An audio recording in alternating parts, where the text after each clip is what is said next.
उपस्थित माननीय मुख्यमंत्री श्री नायब सिंह सैनी जी, माननीय कृषि मंत्री श्री श्याम सिंह राणा जी, माननीय women and child development minister Shrimati Shruti Chaudhary ji, मंच पर उपस्थित सभी अधिकारीगण, यहाँ पर उपस्थित सभी पत्रकार छायाकार बंधु, आज की इस पत्रकार वार्ता में मैं आपका सभी का स्वागत करता हूँ।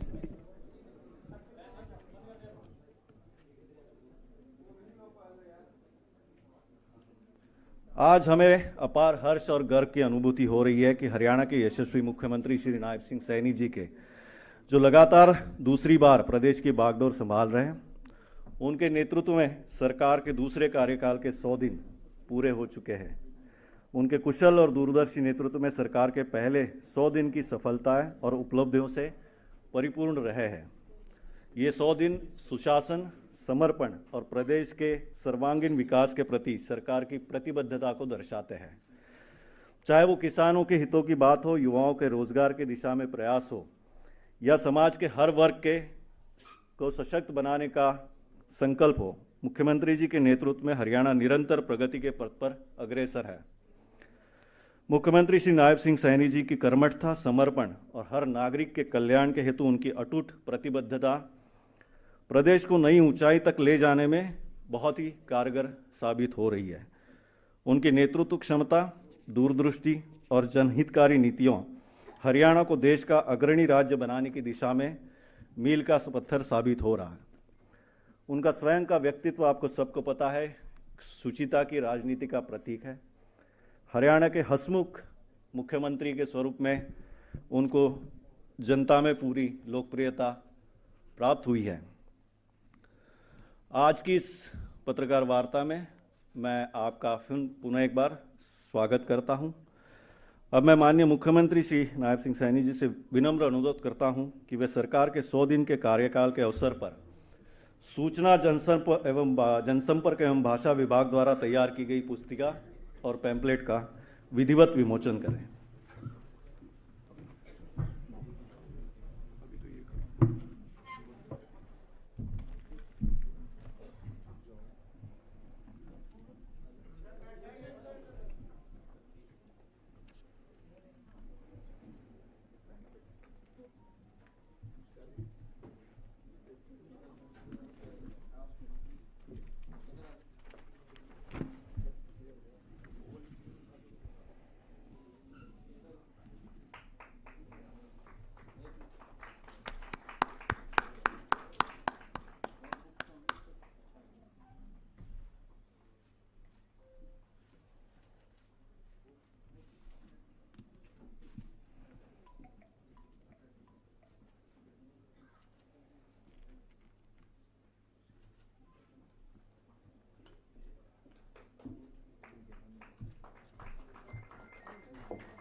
आज का यह शुभ अवसर हरियाणा के विकास की दिशा में एक महत्वपूर्ण पड़ाव है। वैसे तो पूरे सरकार के कार्यकाल में 100 दिन बहुत ही कम होते हैं, लेकिन जो सबसे पहले 100 दिन होते हैं वो बहुत महत्वपूर्ण इसलिए है कि ये सरकार की दिशा और सरकार का संकल्प और दृढ़ निश्चय दर्शाता है कि जनता के प्रति जो संकल्प सरकार ने लिए है वो आगे के जो कार्यकाल में है किस रफ्तार से और किस दिशा में और किस दृढ़ता से वो पूरे किए जाएंगे।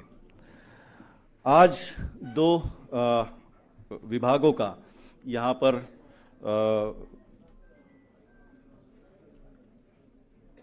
उद्घाटन किया जा रहा है।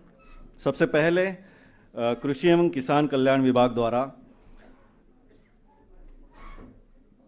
राज्य में प्रतिकूल मौसम की स्थिति के कारण उत्पादित की जा रही कृषि एवं बागवानी फसलों पर 2000 रुपये प्रति एकड़ बोनस देने का फैसला किया गया था।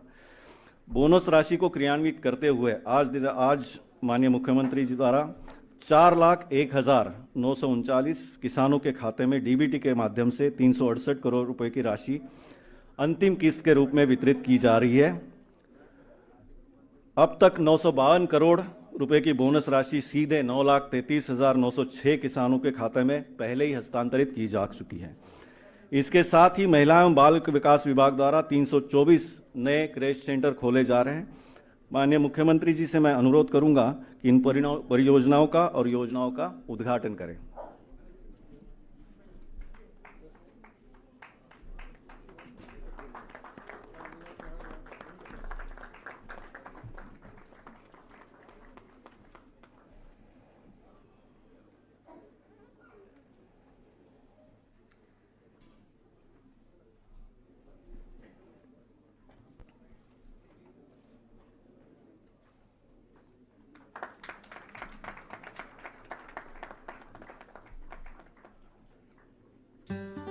ये हंसते खिलखिलाते फूलों से मासूम चेहरे देश का भविष्य हैं। इनकी मुस्कान ही हमारे समाज की असली पूंजी है। आज की भाग दौड़ भरी जिंदगी में माताएं भी परिवार की जरूरतें पूरी करने के लिए पिता के कंधे से कंधा मिलाकर काम कर रही हैं। लेकिन उनकी सबसे बड़ी चिंता है काम के दौरान अपने छोटे बच्चों की देखभाल के लिए सुरक्षित स्थान की तलाश। कामकाजी महिलाओं की इस चिंता को दूर करने के लिए हरियाणा सरकार ने प्रदेश में 500 क्रैच सेंटर खोलने का निर्णय लिया है। महिला एवं बाल विकास विभाग की ओर से पहले चरण में 165 क्रैच शुरू किए जा चुके हैं।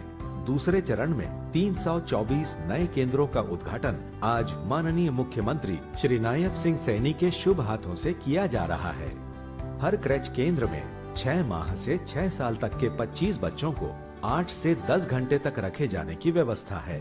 कुशल और प्रशिक्षित कर्मचारी बच्चों के खेलने, पौष्टिक भोजन, नियमित स्वास्थ्य जांच, टीकाकरण, सोने की व्यवस्था और शिक्षा का ध्यान रखते हैं।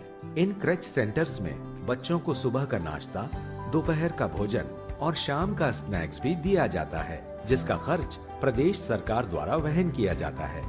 छोटे बच्चों के लिए अलग से फीडिंग रूम की भी व्यवस्था की गई है।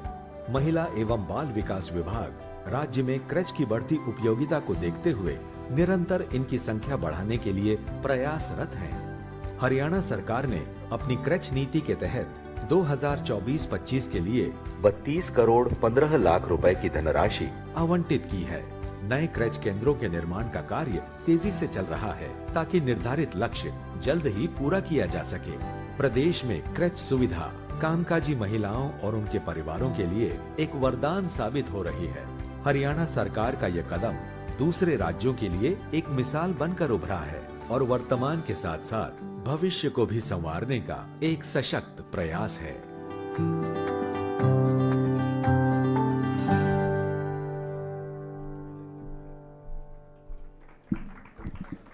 बहुत बहुत धन्यवाद मान्यवर। अब सूचना और जनसंपर्क भाषा विभाग द्वारा 100 दिन की उपलब्धियों पर एक फिल्म तैयार की गई है और इसको हम यहाँ पर देखेंगे। मैं नायब सिंह सैनी ईश्वर की शपथ लेता हूँ। शपथ ग्रहण के बाद हरियाणा के लोकप्रिय मुख्यमंत्री श्री नायब सिंह सैनी ने अपने कार्यकाल के पहले 100 दिनों में विकास और जन कल्याण का लक्ष्य लेकर कार्य किए। आज उसकी कामयाबी की गूंज पूरे धमक के साथ हरियाणा वासी महसूस कर रहे हैं। अब हरियाणा में डबल इंजन सरकार के पिछले 1 दशक के विकास को मिली है तिगुनी रफ्तार। सैनी जी की नई सरकार को अभी कुछ हफ्ते ही हुए हैं वैसे तो, और उनकी प्रशंसा पूरे देश में हो रही है। सरकार बनने के तुरंत बाद जिस तरह यहां बिना खर्ची, बिना पर्ची के हजारों नौजवानों को पक्की नौकरियां मिली हैं, वो देश ने देखा है। अब यहां डबल इंजन की सरकार डबल रफ्तार से काम कर रही है। 100 दिनों के शासन में मिला नया आधार, मिला नया आधार, मिला नया आधार। हरियाणा के विकास को मिली नई रफ्तार, हरियाणा के विकास को मिली नई रफ्तार। यशस्वी प्रधानमंत्री श्री नरेंद्र मोदी के प्रोत्साहन और मार्गदर्शन के जरिए बीते 100 दिनों से हरियाणा विकास में लगातार गति पकड़ रहा है। गरीबों का भला, किसानों का कल्याण, सशक्त हो रही है महिलाएं और युवाओं के सपनों को मिल रही नई उड़ान। किसान और किसानी की खुशहाली के लिए राज्य में सभी फसलों के दाने दाने की खरीद होती है MSP पर। फसल खरीद का पैसा DBT के माध्यम से 48 घंटे में किसान के खाते में। धन्यवाद तो हरियाणा सरकार नायब सिंह सैनी का करेंगे। मंडियों में जाए थे जी, बहुत धक्के खाया करते, पेमेंट भी पता नहीं कितने कितने दिन में मिला करती। अब ये ऑनलाइन का सिस्टम ही सा कर दिया जी इन सरकारों ने, अपना फसल ले गए और हमारा बिका और ऑनलाइन हमारे पैसे आ गए और वो भी टाइम पे। शामलात भूमि पर 20 वर्षों से काबिज कृषक पट्टेदारों को भूमि का मालिकाना हक दिया। बारिश की कमी के कारण किसानों के आर्थिक बोझ को कम करने के लिए किसानों को मिली प्रोत्साहन राशि। करनाल में महाराणा प्रताप बागवानी विश्वविद्यालय के कैंपस का माननीय प्रधानमंत्री ने किया शिलान्यास। हमेशा गरीबों के साथ खड़ी हरियाणा सरकार ने अंत्योदय परिवारों के किडनी रोग से पीड़ित रोगियों के लिए मुफ्त डायलिसिस की सेवाएं शुरू की। आयुष्मान चिरायु योजना से 70 साल से अधिक बुजुर्गों को 5 लाख तक सालाना मुफ्त इलाज। गरीब आदमी तक 1 रुपया मुश्किल से पहुंचता था, सभी का अकाउंट खुलवा दिया, अकाउंट में ही पैसा आता है, बीच की दलाली सब खत्म होगी। सबसे अच्छी सरकार मान रहा हूं मैं तो। उनका 70 साल का शासन देख लो, इनका 10 साल का, उनसे 10 गुना आगे है। पहले विधानसभा सत्र में ही पिछड़ा वर्ग B को पंचायती राज संस्थाओं व शहरी स्थानीय निकायों में आरक्षण के साथ ही अब तक वंचित रह गई अनुसूचित जातियों को भी उनका अधिकार दिया। गरीबों को मिल रहे 100-100 गज के प्लॉट और PM आवास योजना के अंतर्गत मकान निर्माण के लिए वित्तीय सहायता और गरीब परिवारों को PM सूर्य घर योजना में मिल रही है मुफ्त बिजली। नागरिक कल्याण और आम जन की समस्या के त्वरित निवारण के लिए समाधान शिविर शुरू किए गए। महिलाओं को सशक्त बनाने के लिए माननीय प्रधानमंत्री श्री नरेंद्र मोदी जी ने पानीपत से LIC बीमा सखी योजना का शुभारंभ किया। स्वयं सहायता समूहों को मिला प्रोत्साहन। प्रदेश में 5 लाख महिलाओं को लखपति दीदी बनाने का लक्ष्य रखा गया है। नमो ड्रोन दीदी को 8 लाख कीमत का ड्रोन भी मुफ्त देगी सरकार। हमें बड़ा गर्व हो रहा है। हमारे मुख्यमंत्री जी का हम बार बार धन्यवाद करते हैं कि उन्होंने लेडीज को ऐसा मौका दिया है बेटियों को आगे बढ़ने के लिए। पहले मेरी कोई पहचान नहीं थी, मुझे कोई नहीं जानता था गांव में, अब मुझे सब जानते हैं ड्रोन दीदी के नाम से। गरीब परिवारों को सिर्फ 500 रुपए में गैस सिलेंडर। इसके अलावा आंगनबाड़ी कार्यकर्ताओं और सहायिकाओं के मानदेय में भी बढ़ोतरी की गई। महिलाओं के अलावा युवाओं को भी बड़ी राहत देते हुए राज्य की बागडोर संभालते ही बिना खर्ची बिना पर्ची के 27,000 से अधिक युवाओं का सरकारी नौकरी का सपना साकार हुआ। एक कहावत है गांव में, इसको वोट देगा तो कौन सा ये तुम्हारे घर पे बोरी गिर के चला जाएगा। घर पे बोरी पड़ गई उसी दिन से। पहले जो होता था वो होता था, अब पूरा प्रोसेस बिल्कुल क्लियर है, कुछ लेना देना कुछ नहीं पड़ता। नशा मुक्त हरियाणा की परिकल्पना पर आगे बढ़ने का हुआ आह्वान। युवाओं में हुनर के साथ सेहत का ख्याल रख रही सरकार। गांव-गांव में खुल रहे इंडोर जिम। इसके अलावा अनेक योजनाओं और कार्यक्रमों को मंजूरी मिली है। रिठाला से कुंडली मेट्रो से खुलेंगे विकास की संभावनाओं के नए द्वार। जन जन को साथ लिए एक नया विश्वास लिए चल पड़ी अब नए डगर पर हरियाणा सरकार। हरियाणा की जय जय, हरियाणा की जय जय, हरियाणा की जय जय, हरियाणा की जय जय।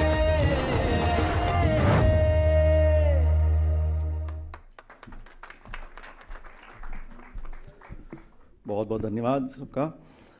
मैं माननीय मुख्यमंत्री श्री नायब सिंह सैनी जी से अनुरोध करूंगा कि इस प्रेस वार्ता को संबोधित करें। थैंक यू सभी पत्रकार एवं छायाकार मित्रों का, हमारे सभी इलेक्ट्रॉनिक मीडिया के सभी कैमरामैन और सभी हमारे फोटोग्राफर्स, 100 दिन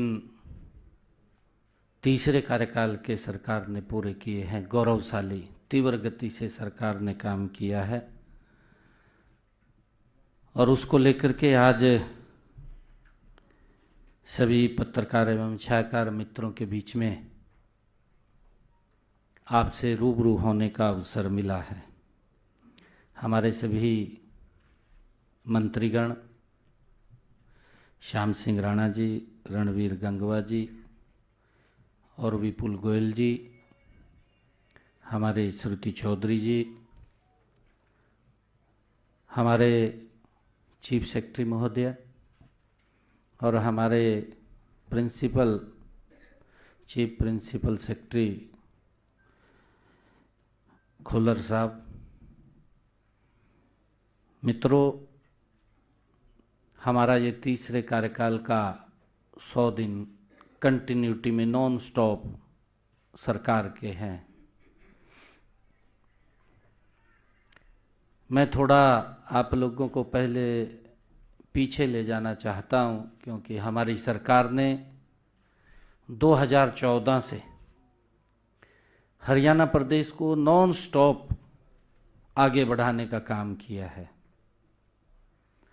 हरियाणा में कई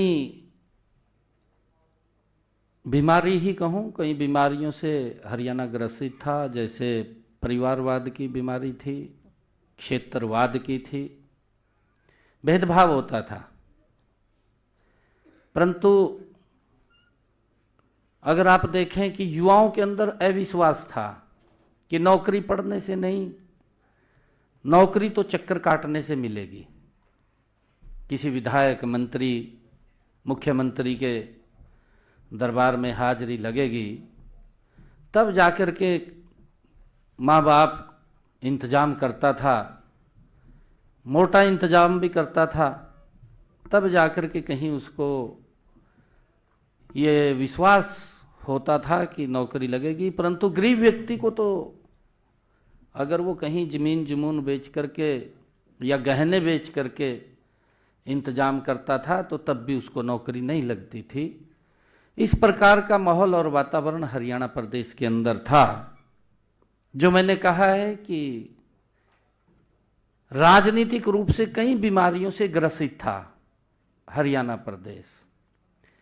परंतु पिछले ये तीसरे टर्म की भारतीय जनता पार्टी की सरकार उन सब बातों को मजबूती से बदलाव हरियाणा प्रदेश के अंदर करने का काम हमारी डबल इंजन की सरकार ने किया है।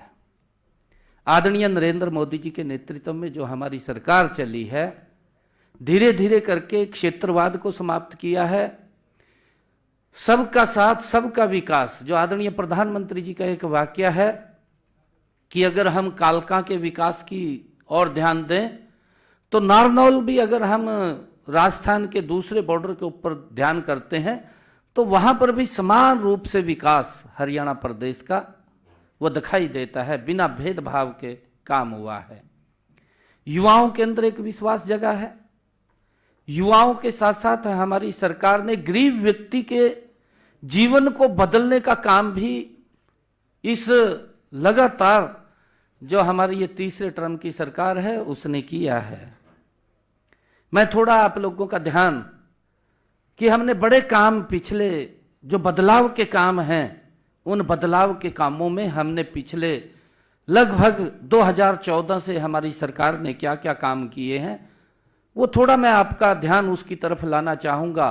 फिर मैं 100 दिनों के ऊपर आपको बताना चाहूँगा कि 3 गुना गति से हमारी सरकार ने किस गति से काम किया है। 2014 से 2024 हम 25 में प्रवेश कर गए हैं।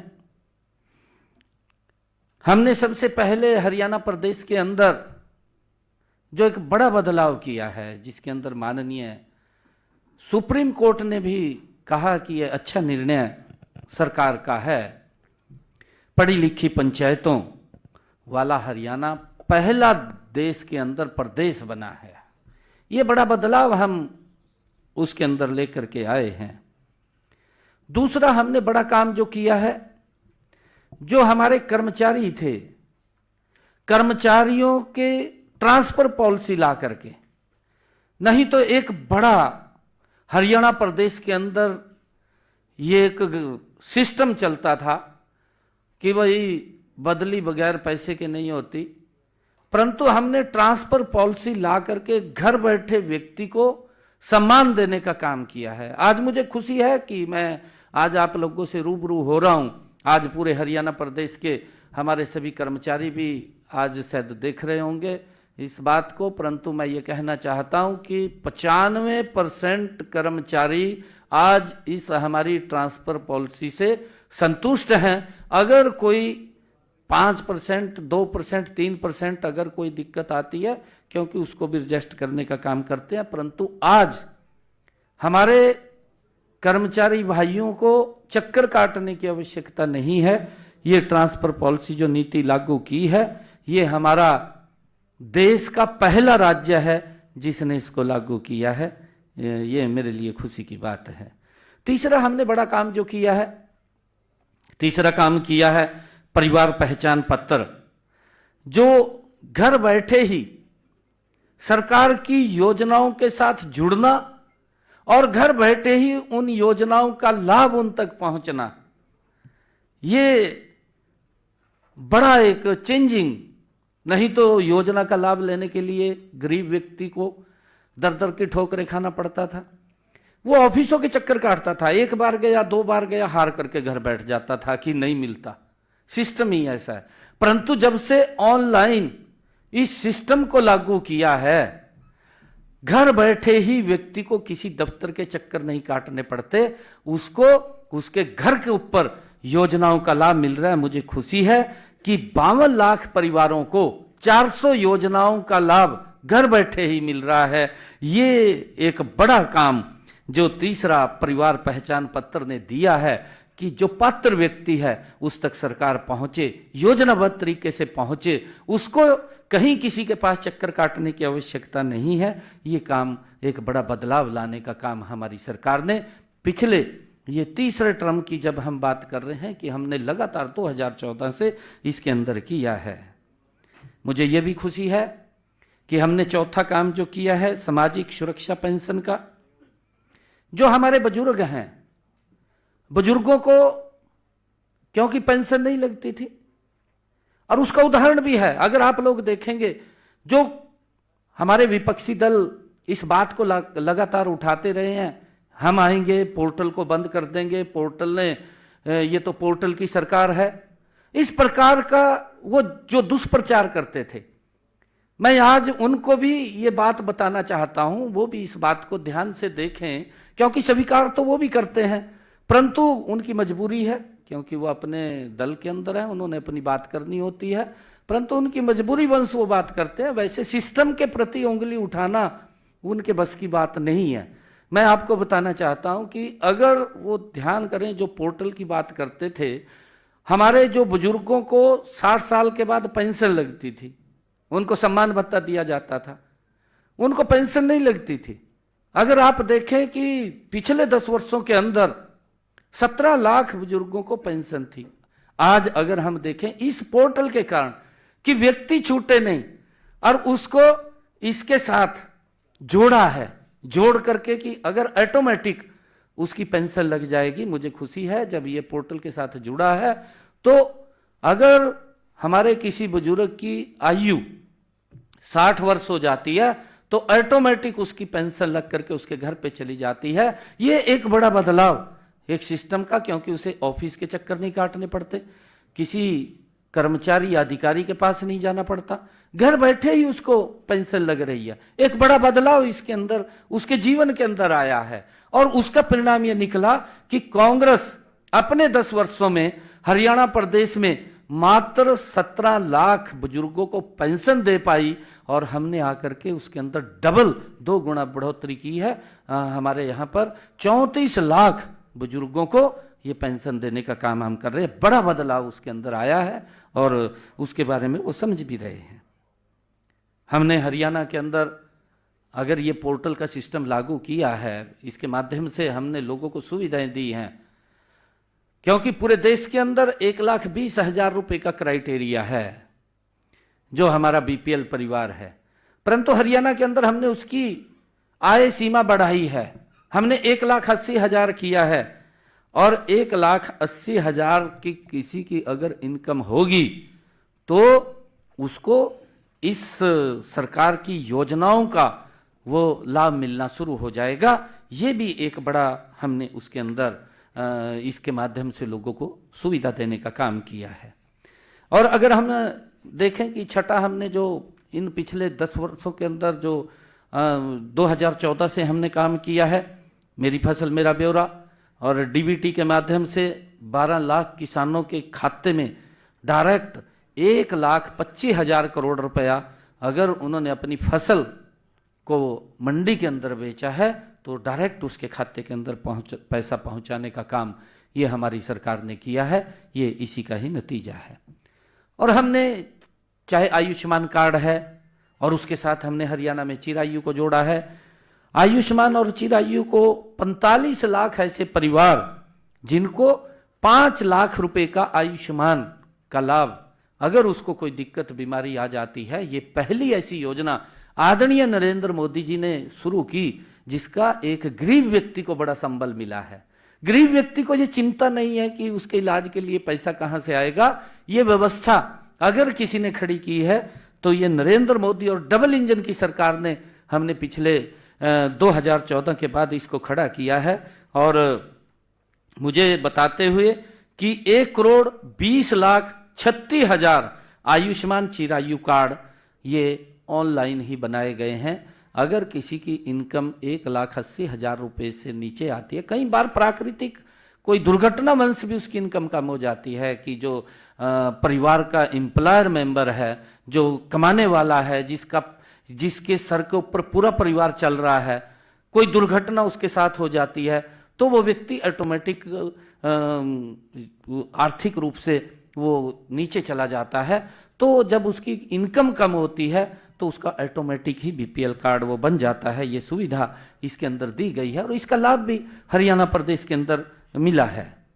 हमने 8वां जो उसके अंदर बड़ा बदलाव किया है, 8वां प्रधानमंत्री स्वामित्व योजना, इसके तहत हमने जो गांवों के अंदर लिटिगेशन चलते थे, किसी की जमीन थी परंतु उसको अधिकार नहीं था कि वो कोई उसको बेच सके या बेच करके या कोई बैंक के ऊपर लोन ले सके, ऐसी व्यवस्था नहीं थी। हमने हरियाणा प्रदेश के गांवों को लाल डोरा मुक्त करने का और उसको उसको मालिकाना हक देने का काम अगर किसी ने किया है तो हमने पिछले ये 2014 के बाद हमारी सरकार ने किया है। एक बड़ा बदलाव गांव के अंदर भी लोगों के जीवन में लाने का काम ये हमारी सरकार ने किया है।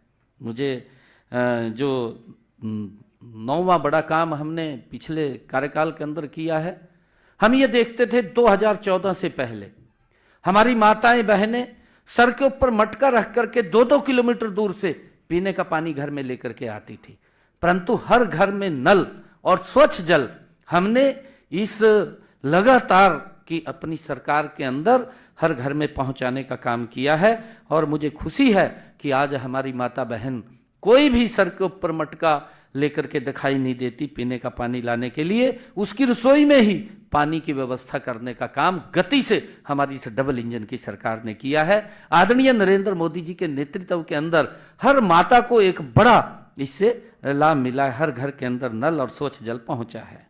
10वां हमने बड़ा काम किया है जिसके अंदर एक बड़ा बदलाव आया है। ये बड़ा बदलाव हमने ये किया है क्योंकि पूर्व की सरकारें, आप लोग देखते थे कि हम 24 घंटे बिजली देंगे, अपने मैनिफेस्टो में भी लिखते थे, रैलियां भी करते थे, बड़ी बड़ी रैलियां भी की, रैलियां में खड़े होकर के बोलते थे हमें वोट दे दीजिए, हम 24 घंटे बिजली देंगे, परंतु लंबे समय तक हरियाणा के अंदर कोई बिजली नहीं दे पाया। बिजली महंगी होती थी, बिजली कम आती थी, ऐसी स्थिति ये पूर्व की सरकारों के अंदर थी। परंतु एक योजनाबद्ध तरीके से हरियाणा प्रदेश के अंदर एक योजना बनी, हमारा गांव जगमग गांव, और उसका परिणाम यह निकला कि हमने 2014 के बाद आज लगभग 5,000 861 गांव, जो हमारे टोटल 6500 पंचायतें हैं, 6500 पंचायतों के अंदर से 5861 ऐसे गांव हैं कि हमारे थर्ड टर्म की सरकार के अंदर 24 घंटे बिजली देने का काम ये हमारी सरकार कर रही है। एक बड़ा बदलाव इसके अंदर आया। आज लोग इस बात की चर्चा करते हैं कि दोपहरी के अंदर जब गर्मी पूरी होती थी, लाइट नहीं मिलती थी, खाने के समय लाइट नहीं मिलती थी, परंतु आज किसी को दिक्कत नहीं है, इस बात की चर्चा करते हैं। एक बड़ा बदलाव हमने पिछले ये 10 वर्षों के अंदर, हमारी तीसरी टर्म की सरकार के अंदर ये हमने किया है। हमने बेटियों के लिए एक बड़ा काम किया है। मैं देखता था कि बेटियां, इस बात को लेकर के उनके मन में पीड़ा होती थी, क्योंकि हमारे बेटियों के माँ बाप उनको बाहर दूर पढ़ाने के लिए नहीं भेजते थे। एक बड़ी दिक्कत का सामना बेटियों को करना पड़ता था। बेटियों के मन में होता था कि मैं पढ़ाई करूं, परंतु मजबूरी वंश वो पढ़ाई नहीं कर पाती थी। और हमारी सरकार ने पिछले 2014 के बाद एक रोड मैप तैयार किया, डबल इंजन सरकार ने, कि हर 20 किलोमीटर के ऊपर एक सरकारी राजकीय महाविद्यालय खुलेगा। 79 महाविद्यालय हरियाणा के अंदर खोले गए और मुझे खुशी है जिसके अंदर 30 महाविद्यालय स्पेशल लड़कियों के लिए खोले गए। एक बड़ा बदलाव हरियाणा प्रदेश के अंदर बेटियों के जीवन में लाने का काम ये हमारी सरकार ने किया है। इसके लिए मुझे बड़ी खुशी है, क्योंकि हमने ये पिछले, क्योंकि ये तीसरे टर्म की सरकार है, नॉन स्टॉप सरकार है और लगातार हमारी सरकार हरियाणा प्रदेश के लोगों के जीवन के अंदर बदलाव लाने के लिए काम कर रही है।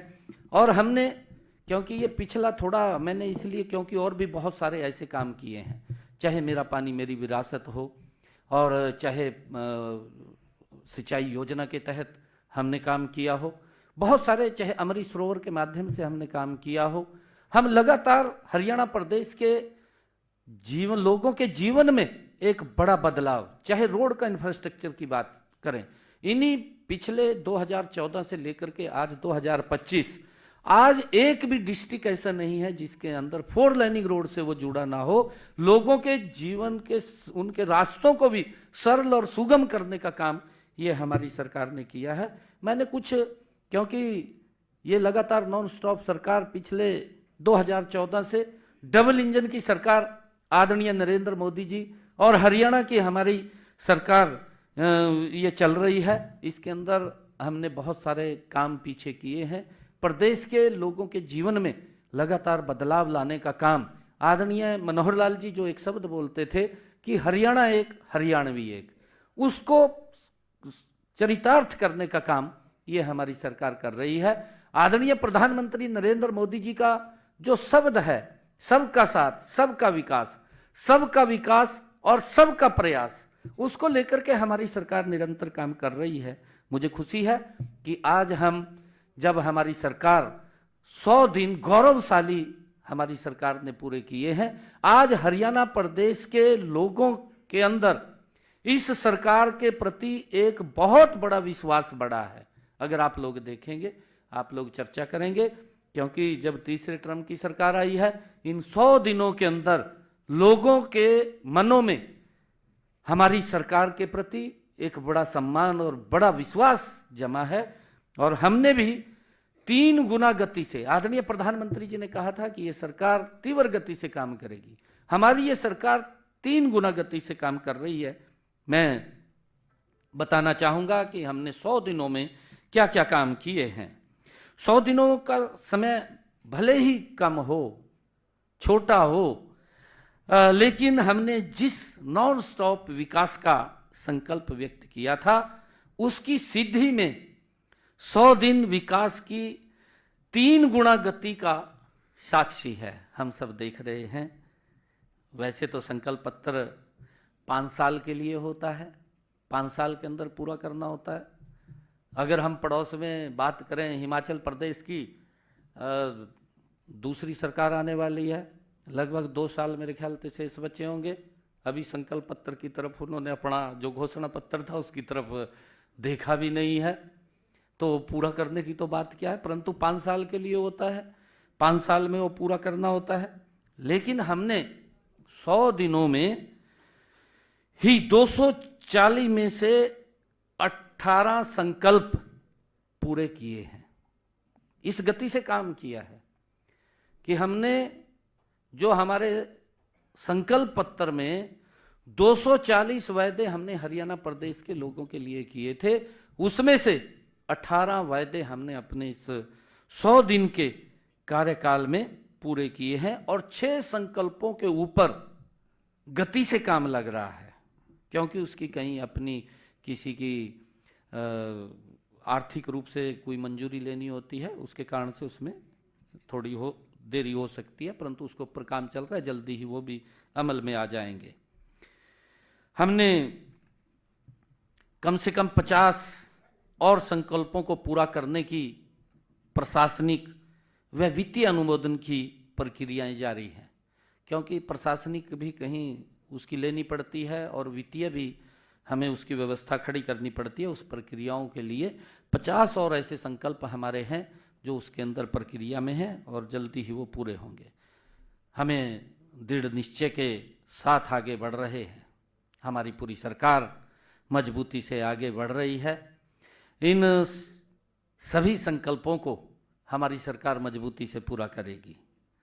एक वाक्य मुझे ध्यान आ रहा है कि आंधी तूफान बिजली बरखा, आंधी तूफान बिजली बरखा, धूप घटा कम रोकेगी, मजबूती से पांव उठे तो कोई मंजिल दूर नहीं। ये हमारी सरकार तीव्र गति से काम करने वाली सरकार है। हम अपने तीसरे कार्यकाल में प्रदेश के विकास और जन कल्याण के निर्णयों समय की जरूरत के अनुसार ले रहे हैं। जो भी कोई निर्णय है, आज की जो आवश्यकता है हरियाणा प्रदेश को, उस अनुसार हम निर्णय कर रहे हैं और नई नीतियां बना रहे हैं। इन 100 दिनों में जो निर्णय लिए गए और जो विकास के कार्य किए गए, उनका विवरण हमने अभी अपनी जो पुस्तक लॉन्च की है उसके अंदर पूरा का पूरा दिया है। और अगर आप उसके अंदर देखेंगे 100 दिन में जो हमारी बुकलेट छपी है उसके अंदर हमने सभी इनका चर्चा की है। आपको याद होगा कि मैंने पहली बार जब मुख्यमंत्री पद की शपथ लेते ही नागरिकों की समस्याओं और शिकायतों का समाधान के लिए समाधान शिविर लगाने शुरू किए, क्योंकि लोगों को जो समस्याएं होती थी उनको हमने अधिकारियों को, जिसमें हमारा उपायुक्त और पुलिस अधीक्षक, पूरे अधिकारी, सभी विभागों के अधिकारी समाधान शिविरों में सुबह 9 बजे से लेकर के 11 बजे तक आम जन की समस्या को वो सुनते थे, उसका समाधान करते थे।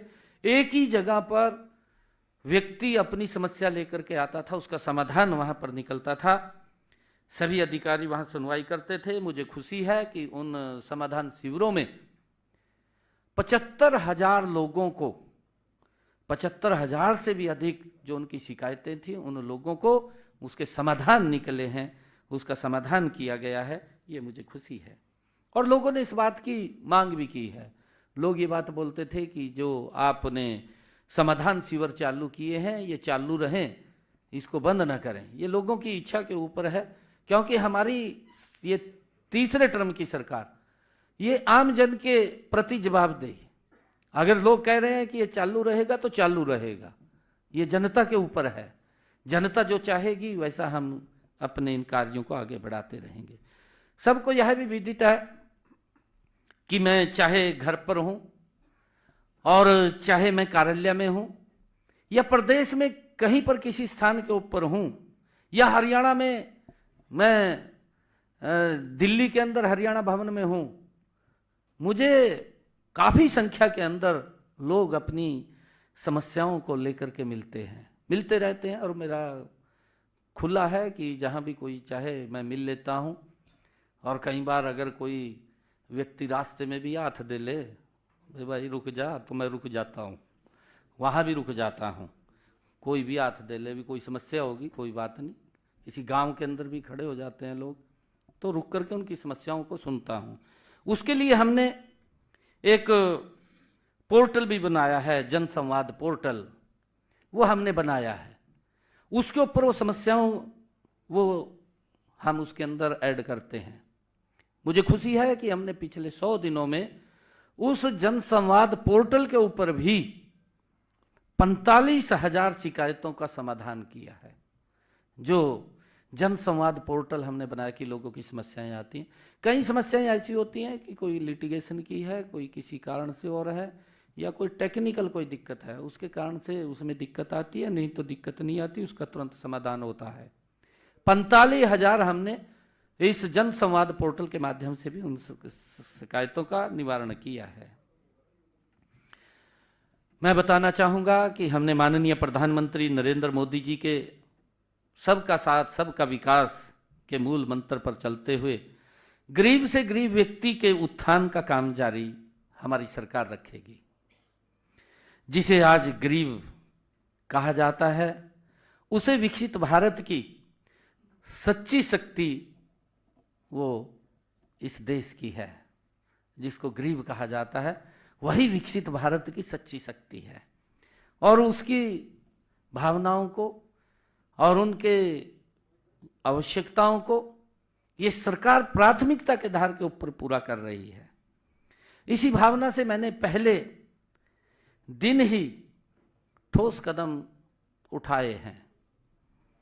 18 अक्टूबर 24 को मुख्यमंत्री कार्यालय में जब मैं आया, पहले ही दिन मैंने अपनी पहली कलम से जो हमने कहा था, हमने अपने संकल्प पत्र में भी ये कहा था, और हम लोगों के भी जब संकल्प पत्र में हमने कहा है तो हम लोगों के बीच में इस बात को बोलते थे कि जो किडनी के पेशेंट हैं, कि हम आते ही, चाहे सरकारी हॉस्पिटल है चाहे मेडिकल कॉलेज है, हरियाणा प्रदेश के अंदर आते ही हमने डायलिसिस को फ्री किया है। उनका कोई पैसा नहीं लगता।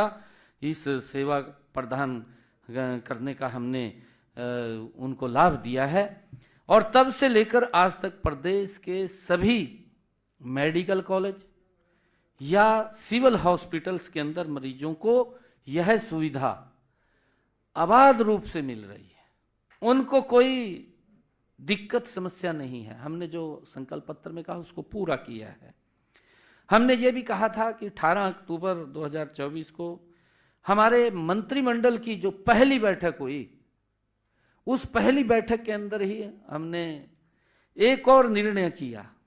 वो निर्णय किया अनुसूचित जाति में वर्गीकरण को लेकर के, और उसमें अनुसूचित जाति में कुछ वंचित लोग इस प्रकार के थे कि उनको लाभ नहीं मिल रहा था। अब उनको भी लाभ मिलना वो शुरू हो जाएगा। वो निर्णय भी हमने आकर के अपनी पहली बैठक के अंदर किया है, जिसका हमने जिक्र भी अपने उसके अंदर किया था। 14 नवंबर 2024 को हमारे तीसरे कार्यकाल के पहले विधानसभा सत्र के अंदर हमने ये कहा था, जो पिछड़ा वर्ग की क्रीमी लेयर की व्यवस्था थी उसके अंदर 6,000 रुपये थी। हमने कहा था कि हम इसको 8 लाख रुपए करेंगे, और मुझे खुशी है इस बात की कि हमने आकर के अपने इस मंत्रिमंडल की बैठक में उस क्रीमी लेयर व्यवस्था को तो किया, 6 से 8 किया, परंतु हमने कैबिनेट के अंदर यह भी निर्णय किया कि उन्हें पंचायती राज और स्थानीय निकाय संस्थाओं के अंदर भी उनको 5% का आरक्षण देने का काम ये हमारी सरकार ने किया है। उनकी जनसंख्या का 50% आरक्षण हमने दिया है। हमने जो कहा था उस बात को हमने पूरा किया है, और उसका लाभ भी ओबीसी समाज और एससी समाज के ओबीसी समाज ए और बी के लोगों को उसका मिला है। हमने दूसरे अपने इस कार्यकाल में मुख्यमंत्री तीर्थ दर्शन यात्रा योजना वो शुरू की थी, जिस योजना के अंदर हमने रामलला के दर्शन करने के लिए अयोध्या में यहाँ से ऐसे परिवारों को, जिन परिवारों की इनकम 1,80,000 रुपए से कम है, ऐसे परिवारों को भगवान रामलला के दर्शन करने के लिए अयोध्या धाम यात्रा शुरू की थी। चुनावों के समय हमने अपने संकल्प पत्र में कहा था, हमने कहा था कि हम माता वैष्णो देवी और शिरडी साईं मंदिर के दर्शन करने के लिए भी इस योजना को शामिल करेंगे। हमने उसको शामिल किया है, और उसके साथ साथ हमने जो अभी प्रयागराज में महाकुंभ हो रहा है उस महाकुंभ के अंदर भी हमने उसको जोड़ा है। और कल ही मैंने महाकुंभ के लिए यात्रियों की 2 बसों को भी झंडी दिखा करके रवाना किया है। ये हमने जो कहा है, लगातार हमारी सरकार उस दिशा के अंदर मजबूती से आगे बढ़ रही है। हमने अपने एक और जो आदरणीय प्रधानमंत्री जी का विषय था, पीएम सूर्य घर मुफ्त बिजली योजना, इसके तहत हमने कहा था कि हम 1 लाख घरों की छतों के ऊपर 2 किलोवाट का, जिन परिवारों की इनकम 1,80,000 रुपए से कम होगी, उन परिवारों की छतों के ऊपर 2 किलोवाट का सोलर पैनल लगाएंगे। पीएम सूर्य घर मुफ्त बिजली योजना। और मुझे खुशी है, इन 100 दिनों के अंदर हम गति से काम कर रहे हैं और तीव्र गति से काम करेंगे। 12,285 ऐसे परिवार हैं जिनकी छतों के ऊपर 2 किलोवाट का सोलर पैनल लग चुका है। हमने गति से इसको आगे बढ़ाया है। इसके ऊपर 1,10,000 रुपए का खर्चा आता है। 80,000 रुपया आदरणीय नरेंद्र मोदी जी देते हैं और बाकी का पैसा हरियाणा सरकार देती है। उस व्यक्ति को इसका लाभ मिलता है। हमने दुर्घटना में परिवार के किसी सदस्य की कोई मृत्यु हो जाती है या दिव्यांग हो जाता है, परिवार को दिक्कत आ जाती है, उसके ऊपर मुसीबतों का पहाड़ टूट जाता है, हमने योजना चलाई, दीनदयाल उपाध्याय अंत्योदय परिवार सुरक्षा योजना। ये जो दीनदयाल उपाध्याय अंत्योदय परिवार सुरक्षा योजना ऐसे परिवारों के लिए जिन परिवारों की इनकम 1,80,000 रुपए से कम है, ऐसे परिवारों को अगर कोई दुर्घटना हो जाती है परिवार के साथ, परिवार के ऊपर दुखों का पहाड़ टूट जाता है, तो उसको संबल देने के लिए ये योजना है। और 6,279 ऐसे परिवार हैं जिनके खाते के अंदर हमने पिछले दिनों ही 233 करोड़ 67 लाख रुपया आर्थिक सहायता के रूप में उनके खाते के अंदर पहुंचाने का काम हमारी सरकार ने किया है। हमारा संकल्प है कि प्रदेश के गरीब से गरीब व्यक्ति के पास अपना मकान हो, और उसको लेकर के आदरणीय प्रधानमंत्री जी ने भी इस बात को कहा है कि देश में एक भी सर ऐसा नहीं बचेगा जिस सर के ऊपर छत नहीं होगी। उस सर के ऊपर छत देना ये हमारी सरकार का कमिटमेंट है और हम लगातार उसको देने का काम कर रहे हैं। इसी दिशा में हमने कदम बढ़ाते हुए 100 दिनों में प्रधानमंत्री आवास योजना शहरी तथा ग्रामीण के तहत 885 परिवारों को पक्का मकान बनाने के लिए 11 करोड़ 53 लाख रुपए की आर्थिक सहायता देने का काम हमने किया है। हमने गरीब परिवारों के लिए मुख्यमंत्री आवास योजना शुरू की है। हरियाणा के अंदर भी हमने इसको शुरू किया है। इसके तहत 14 शहरों में 15,256 गरीब परिवारों को 30-30 गज के प्लाट देने का काम ये हमारी सरकार ने किया है। और अब तक 11 पंचायतों में हमने जो पिछले दिनों कहा था, क्योंकि मैंने एक कार्यक्रम सोनीपत में किया था, सोनीपत के अंदर ऐसे परिवार, क्योंकि पूर्व की सरकारों ने वो वोट देखते थे, वोट के लिए राजनीति करते थे, परंतु हम वोट के लिए नहीं, हम मन से काम करते हैं, ईमानदारी से हमारी सरकार काम करती है। गरीब व्यक्ति को कैसे मजबूत किया जाए, ये पीड़ा नरेंद्र मोदी जी के मन में है कि गरीब व्यक्ति के चेहरे पर खुशहाली है, गरीब व्यक्ति खुशहाल मजबूत हो, उसको लेकर के हमारी सरकार उस तक लाभ पहुंचाए। उन्होंने तो वोट के लिए उनको 100 गज के प्लाट तो बोल दिए थे, परंतु न कागज दिए थे, न कब्जा दिया था, लोग चक्कर काट रहे थे। मैंने सोनीपत में कार्यक्रम करके ऐसे सब लोगों को हमने उनको कागज भी दिया, कब्जा भी दिया। आज वो बहुत संतुष्ट हैं। आज उनके मन में है कि सरकार कोई सुनने वाली आई है। और हमारी ये तीसरे टर्म की सरकार, आदरणीय नरेंद्र मोदी जी के नेतृत्व वाली सरकार, ये गरीब के हित की सरकार है, गरीबों को मजबूत करने वाली सरकार है। उनके अधिकारों का कोई हनन ना कर सके, उन अधिकारों को सुरक्षित करने वाली ये सरकार है। और हमने तभी एक निर्णय और किया था, हमने कहा था कि ऐसे जो परिवार छूट गए हैं, जिनको 100 गज का प्लाट नहीं मिला है, हमने उनके लिए भी अलग से एक योजना खड़ी की थी। और मुझे खुशी है आज बताते हुए कि हमने 11 ग्राम पंचायतों और 1 महाग्राम में 4533 प्लाट कागज और कब्जे के साथ उनको दिए हैं। हमने ये निर्णय किया है कि हम 1 लाख परिवारों को, ऐसे जिन लोगों के पास अपना जमीन नहीं है, अपना मकान नहीं है, ऐसे लोगों को हम ग्राम के अंदर तो 100 गज का प्लाट और महाग्राम के अंदर उसको 50 गज का प्लाट देने का काम ये हमारी सरकार करेगी। और प्रधानमंत्री आवास योजना के तहत अभी आदरणीय प्रधानमंत्री जी ने तीव्र गति से काम करते हैं। हमारे यहाँ पर 77,000 ऐसे जिन्होंने एप्लीकेशन दी हुई थी और उनको अभी प्रधानमंत्री आवास योजना ग्रामीण और शहरी के तहत उनके पास पैसा नहीं पहुंचा। इसी बजट के अंदर ही 77,000 ऐसे बेनिफिशियरी थे, उनके खाते के अंदर पैसा चला जाएगा और वो मकान बनाना शुरू कर देंगे, वो जल्दी ही हो जाएगा। और हमने आगे भी जिन लोगों ने अप्लाई किया था उसके लिए एक सर्वे हमने करना शुरू कर दिया है। अधिकारियों को हमने कहा है कि उसको सर्वे करके तुरंत अगली लिस्ट तैयार कर लीजिए कि कितने लोग और शेष बचे हैं, उनको भी हम प्रधानमंत्री आवास योजना के तहत मकान देने का काम हमारी सरकार करेगी।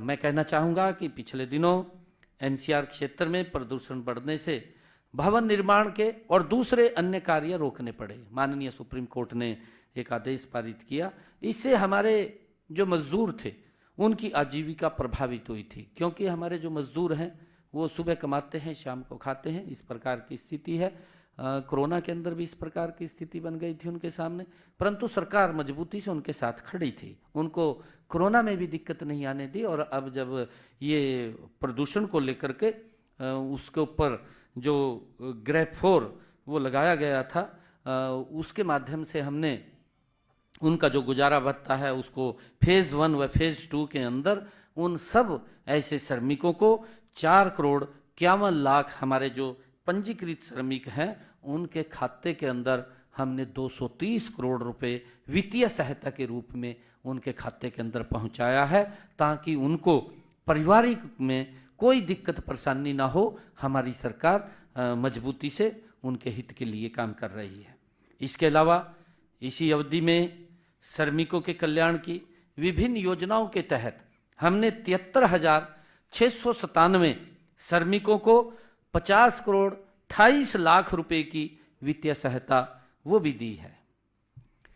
हमने अपने इसी कार्यकाल के दौरान जो हीमोफीलिया व थैलीसीमिया बीमारी से ग्रस्त रोगियों को भी अभी कैबिनेट के अंदर हमने फैसला किया है और फैसला करके उनको 3,000 रुपये मासिक पेंशन का लाभ देने का काम हमने किया है। यह पेंशन हर आयु, पहले तो 18 वर्ष के बाद मिलती थी, परंतु अब हमने उस कंडीशन को हटा दिया है और कंडीशन को हटा करके किसी भी आयु में जब इस प्रकार की बीमारी हीमोफीलिया या थैलीसीमिया बीमारी से अगर कोई ग्रस्त होता है उसको पेंशन देने का निर्णय हमने किया है और उसका लाभ ऐसे पेशेंट जो रोगी हैं उनको मिलेगा।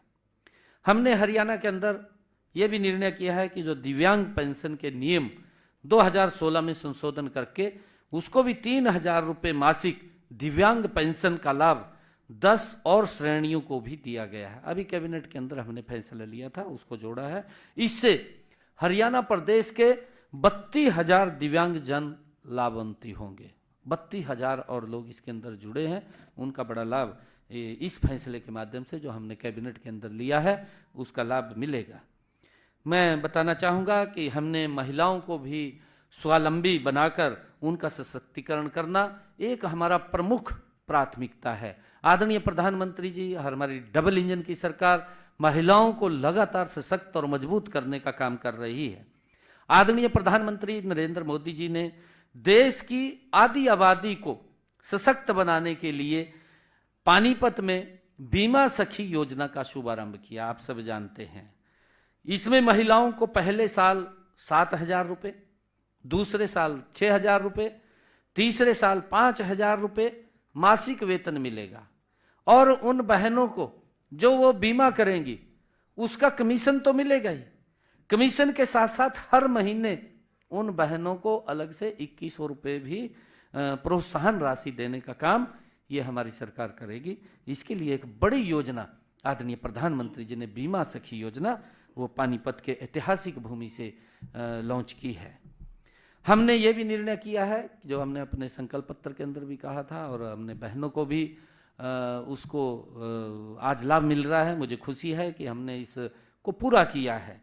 हमने गरीब परिवारों को एक योजना बनाई, हर घर हर गृहिणी योजना में हर महीने ऐसी बहनों को जो हरियाणा प्रदेश की 13,02,400 परिवारों को निरंतर 500 रुपये में गैस का सिलेंडर उपलब्ध हो रहा है, उसको हमने पूरा किया है। और उसके तहत अभी कुछ के खाते वेरीफाई होने बकाया हैं। हमने अधिकारियों को कहा कि उसकी विभिन्न प्रकार की योजना चला करके लोगों को जागरूक करके कि वो अपने बैंक खाते वेरीफाई करें। बैंक खाते वेरीफाई करेंगे तो हम ऐसे परिवारों को जिनकी इनकम 1,80,000 रुपये से कम है उनको 500 रुपये में ये गैस का सिलेंडर उपलब्ध कराने का जो हमने संकल्प लिया था उसको हम कर रहे हैं। ये भी हमने पूरा किया है। इसका लाभ हमारे हरियाणा प्रदेश के लोगों को मिल रहा है।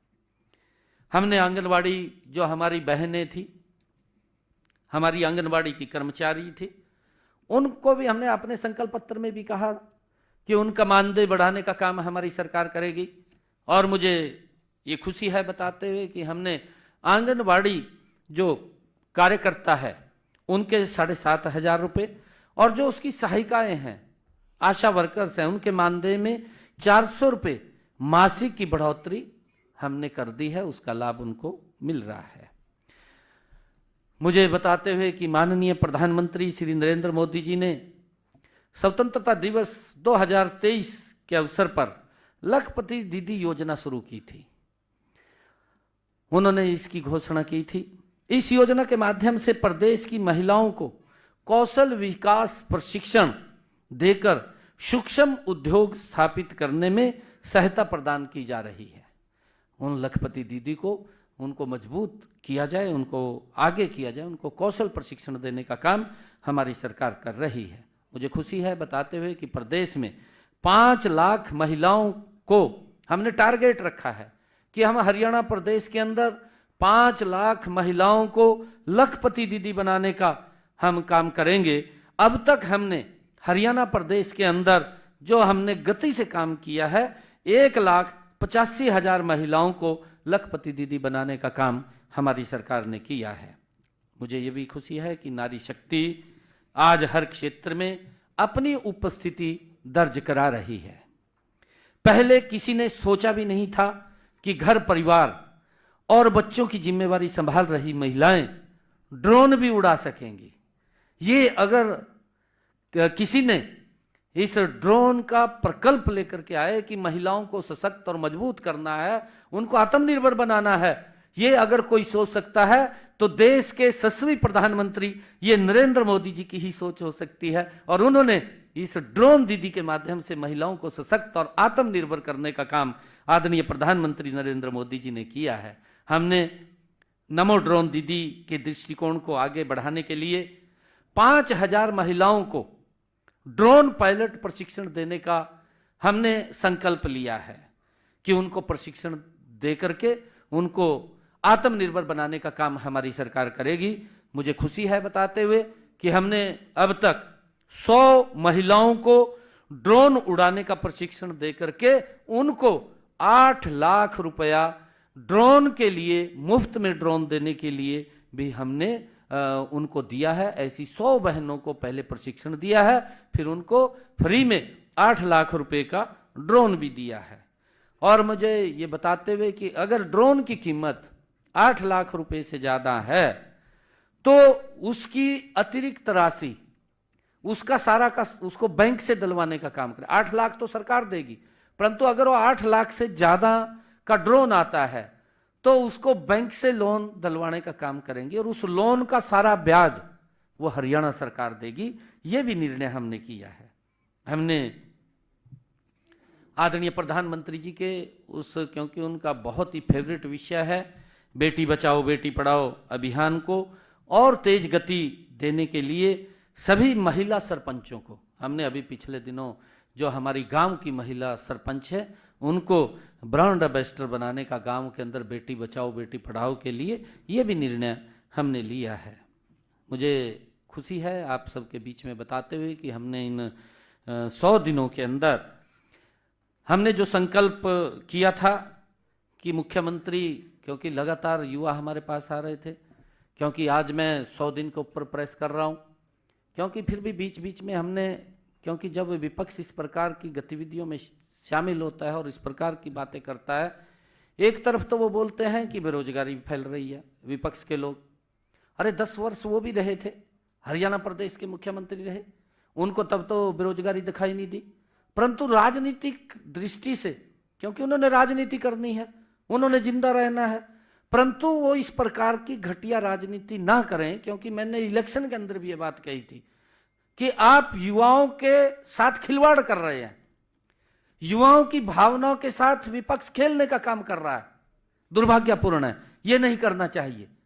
उन्होंने युवाओं के रिजल्ट तैयार थे जब हमने कहा था कि हम युवाओं को बिना पर्ची बिना खर्ची के नौकरी दे रहे हैं, वो जाकर के चीफ इलेक्शन कमीशन पे गए, वो कोर्ट में गए और जाकर के कहा कि रिजल्ट ना निकाला जाए। ये युवाओं के भावनाओं के ऊपर कुठाराघात ये कांग्रेस और विपक्षी दलों ने किया था। मेरे पास युवा आए, कहने लगे कि आप रिजल्ट निकाल दो। मैंने कहा कि मैं तो नहीं निकाल सकता रिजल्ट, तो क्योंकि मखा कांग्रेस के लोग वो चीफ इलेक्शन कमीशन पे गए और उसने लेटर निकाल दिया है कि जब तक कोड ऑफ कंडक्ट लगा हुआ है तब तक आप कोई भी रिजल्ट नहीं निकालेंगे। और किस प्रकार से उनकी भावनाओं के साथ खेल रहे थे, किस प्रकार की बातें इलेक्शन में कर रहे थे। वो ये बात बोल रहे थे कि मेरे हिस्से में 2000 आएंगी, मैं अपने हिस्से की नौकरी दूंगा। कोई बोल रहा था कि मेरे जितने हिस्से में आएंगे उतनी नौकरी दूंगा।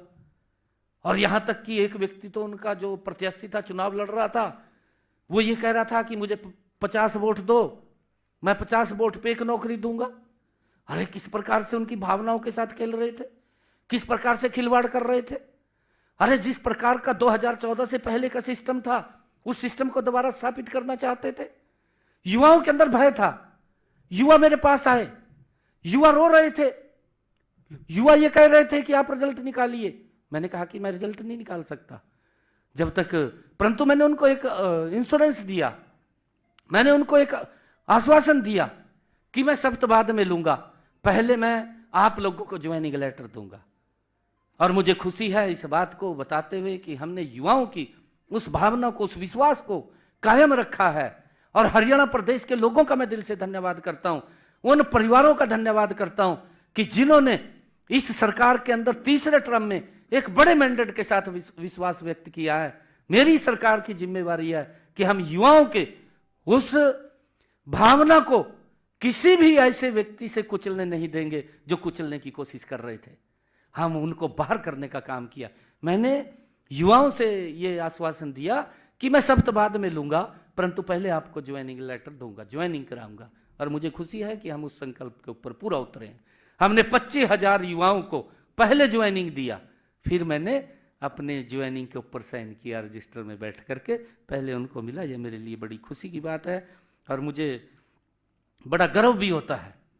और आगे भी मैं हरियाणा प्रदेश के युवाओं को ये कहना चाहूँगा आज, क्योंकि ये बड़ा मार्मिक विषय है, क्योंकि कांग्रेस और अन्य जो दल हैं वो उनकी भावनाओं के साथ खिलवाड़ करते हैं। गरीब व्यक्ति तो सोच भी नहीं सकता था कि उसका बच्चा सरकारी नौकरी लग जाएगा। आज अगर सोच बनी है तो ये सोच ऊपर आ जाएंगे, ऊपर आ जाएंगे। विशाल यहाँ आ जाओ, इधर आ जाओ, यहाँ आ जाएंगे।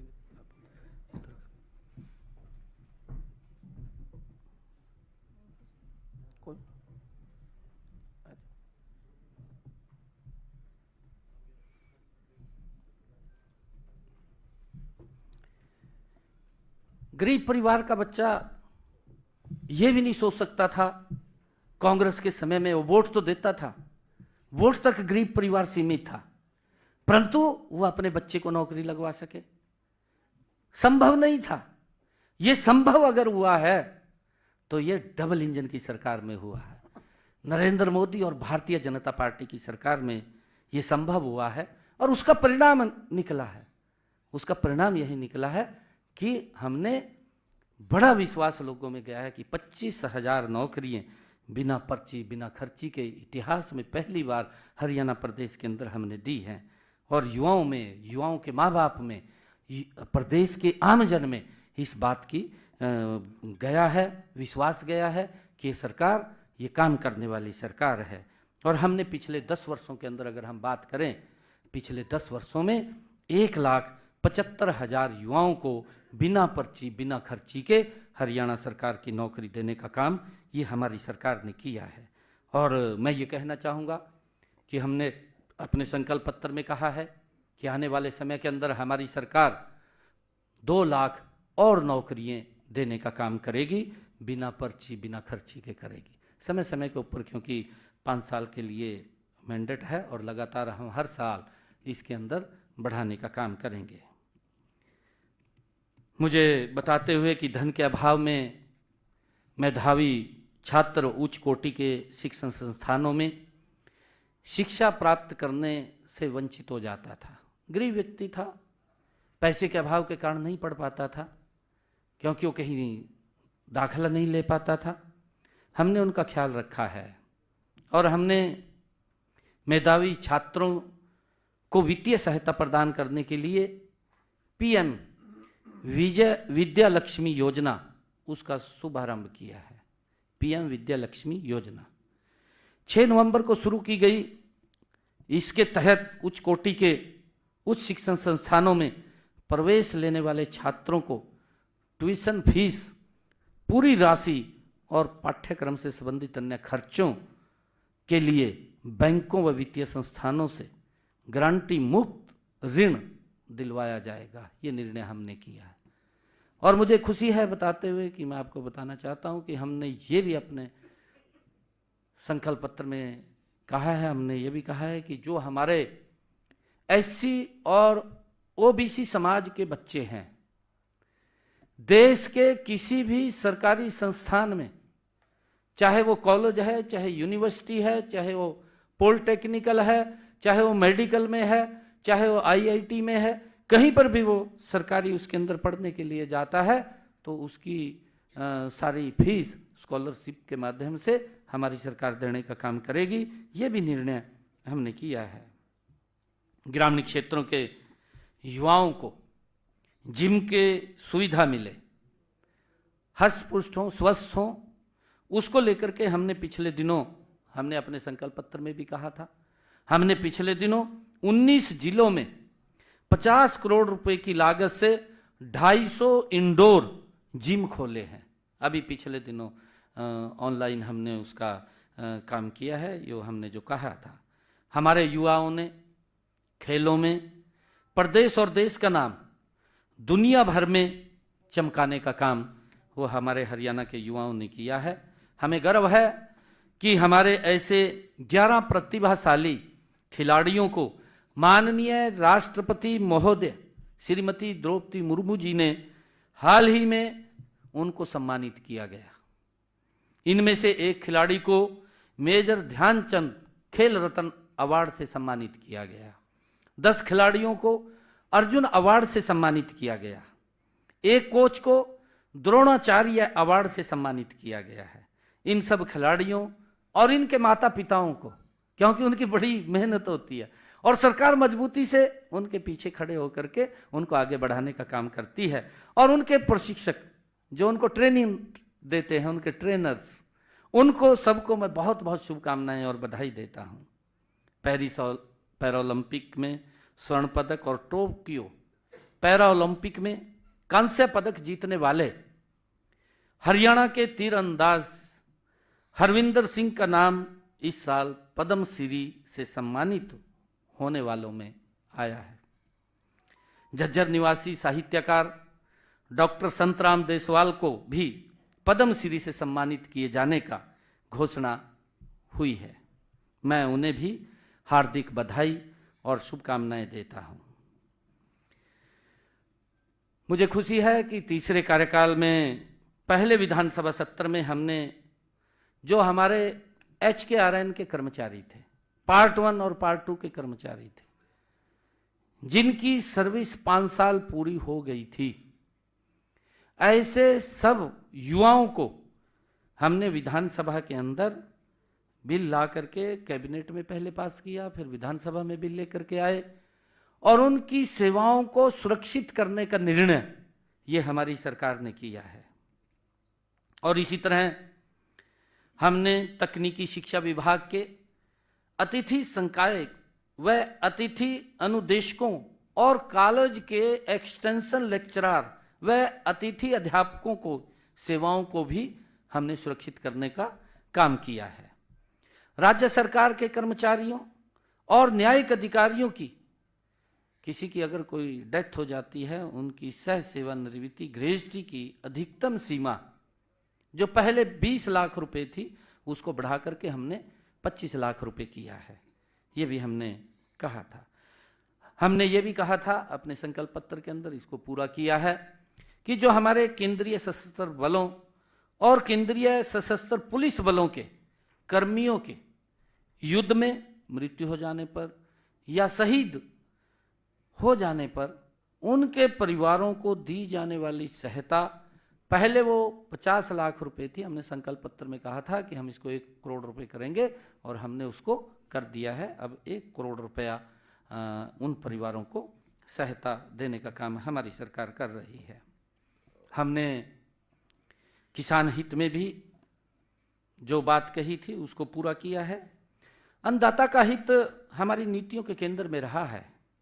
हम किसान की खुशहाली और खेती को अधिक लाभकारी बनाने के लिए नई नीतियां लागू कर रहे हैं। तीसरे कार्यकाल के पहले विधानसभा के सत्र में ही किसानों को मजबूत करने के लिए 3 महत्वपूर्ण कदम हमने उठाए हैं, क्योंकि लंबे समय से जो पट्टेदार किसान था उन किसानों को मालिकाना हक नहीं था, क्योंकि लंबे समय से वो उसकी पैदावार तो वहाँ कर रहे थे परंतु उनको मालिकाना हक नहीं था। जैसे पाकिस्तान से कुछ लोग इधर आए और उनको आकर के ज़मीन लॉट हुआ, उनके नाम नहीं थी। ऐसे भू मालिकों के बीच विश्वास बहाली का काम हमारी सरकार ने किया है।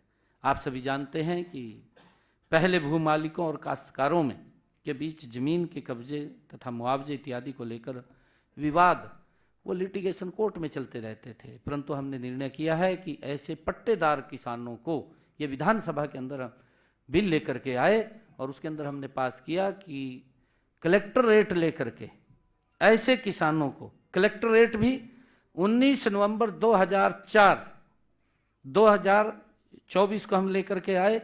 कलेक्टर रेट के ऊपर हम उनको जमीन का मालिकाना हक देने का निर्णय वो हमने किया है और इसका एक बड़ा लाभ वो हमारे किसानों को मिला है।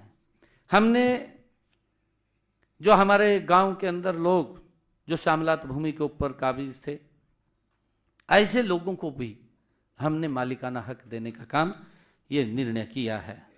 तीसरा, गांव में जो पंचायती भूमि के ऊपर जिन्होंने मकान बना लिए, लंबे समय से वो कोर्ट के अंदर चक्कर काट रहे थे, कोई ना कोई शिकायत हो जाती थी, शिकायत होती थी तो कोर्ट आदेश कर देता था कि ये ज़मीन को खाली करें, मकान गिर जाते थे, दिक्कतें आती थी।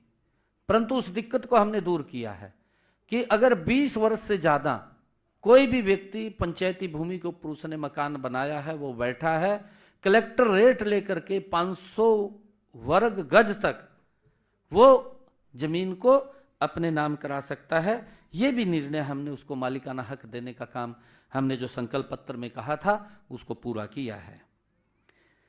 हमने हरियाणा देश का पहला ऐसा राज्य बन गया है कि हमने पिछले दिनों कहा था, अपने संकल्प पत्र में भी इसको कहा था, हमने कहा था कि हम हरियाणा के अंदर अपने किसान की 24 फसलें MSP पर खरीदने का काम ये हमारी सरकार करेगी और उसको लेकर के हमारी सरकार लगातार इस काम को आगे बढ़ा रही है। पहला देश का राज्य हरियाणा है जो अपने किसान की 24 फसलें 100% फसल MSP पर खरीद रही है। हमारे विपक्ष के जो लंबे समय तक काबिज रहे हैं, नेता रहे हैं, जो स्वामीनाथन जो रिपोर्ट थी जिसके वो चेयरमैन भी रहे हैं, वो आज प्रेस कॉन्फ्रेंस में पूछते हैं कि 24 कौन सी फसल है उसके नाम बताएं। भाई नाम भी बता देंगे जब अगर आपको नहीं पता है, हमें तो पता है ना 24 कौन सी फसल है हम बता देंगे, परंतु आप फिर किसान का क्या लाभ करेंगे जब आपको यही नहीं पता है कि 24 कौन सी फसलें हैं। जो भी फसलें हैं हरियाणा प्रदेश के अंदर जितनी भी फसलें हैं मैं बताना चाहता हूं, उसके अंदर अगर उनको ध्यान में नहीं है, धान की फसल है, ज्वार की फसल है, बाजरा की फसल है, रागी है, मक्का है, तुर है, मूंग है, उड़द है, मूंगफली है, सूरजमुखी है, सोयाबीन है, तिल है, काला तिल है, कपास है, गेहूं है, जौ है, चना है, मसूर है, रेपसीड है, सरसों और सैफफ्लावर है, तोरिया है, कोपरा है और छिलका रहित नारियल है, जूट है। ये 24 फसलें हैं। अगर भाई उसको नहीं पता है तो मेरे से एक कॉपी ले ले और वो सारे किसानों को पढ़ाए, भाई ये फसल आप बोते हैं, आप बोइए उनको। कैसे लाभ करेंगे वो किसान का जब उनको यही मालूम नहीं है कि हमारे हरियाणा प्रदेश के अंदर कितनी फसलें होती हैं। कम से कम उसका तो ध्यान करना चाहिए, तभी तो लाभ देंगे हम। जब उनको मालूम नहीं है, कहा जी 24 फसलें नहीं का नाम बताओ, ये नाम भी बता दिए मैंने, तो सुने होंगे जरूर। हमने हरियाणा के अंदर जो खरीफ सीजन है, खरीफ सीजन 2024 में कम बारिश हुई। हमारी कैबिनेट ने निर्णय किया कि किसानों के खर्चे ज़्यादा हो रहे हैं, उनके खर्चे कम होने चाहिए, और हमारी कैबिनेट ने निर्णय किया कि किसानों के खाते में 2000 रुपये प्रति एकड़ बोनस के रूप में पहुंचाने का काम हमारी सरकार करेगी। कैबिनेट ने निर्णय किया, मुझे खुशी है, आज हरियाणा प्रदेश के किसानों के खाते में 1345 करोड़ रुपए की राशि किसानों के खाते में उस धान की फसल के अंदर बरसात कम होने के कारण उनके खर्चे कम हों, हमने पहुंचाने का काम किया है। इसका एक बड़ा लाभ मेरे हरियाणा प्रदेश के किसानों को मिला है। हमने हरियाणा के अंदर प्रधानमंत्री किसान सम्मान निधि, ऐसे 18वीं किस्त चली गई है, लगातार 2000 रुपये 4 महीने के बाद उनके खाते में पहुंचाने का काम आदरणीय प्रधानमंत्री नरेंद्र मोदी जी कर रहे हैं। अगर हम बात करें, आज 342 करोड़ ऐसे किसान हैं जिनके बैंक खाते के अंदर 6203 करोड़ रुपए की राशि पहुंचाई गई है पूरे देश के अंदर प्रधानमंत्री किसान सम्मान निधि के माध्यम से। कांग्रेस के लोग बताएं किसानों के हित में क्या काम किया है। राजनीति तो करते हैं किसान के नाम की, परंतु उनके हित के अंदर क्या कदम उठाने हैं वो दिमाग शून्य है, कोई दिमाग नहीं है। भाई किसानों को मजबूत भी करना है, अन्नदाता है, हमारे लिए प्रिय है, हम उसकी मजबूती के लिए एक एक कदम उठा रहे हैं, उनको मजबूत कर रहे हैं। हमारे हरियाणा के अंदर हमने 19 लाख ऐसे किसान हैं जिनके खाते के अंदर प्रधानमंत्री किसान सम्मान निधि वो लगातार पहुंच रही है पराली के प्रबंधन के लिए।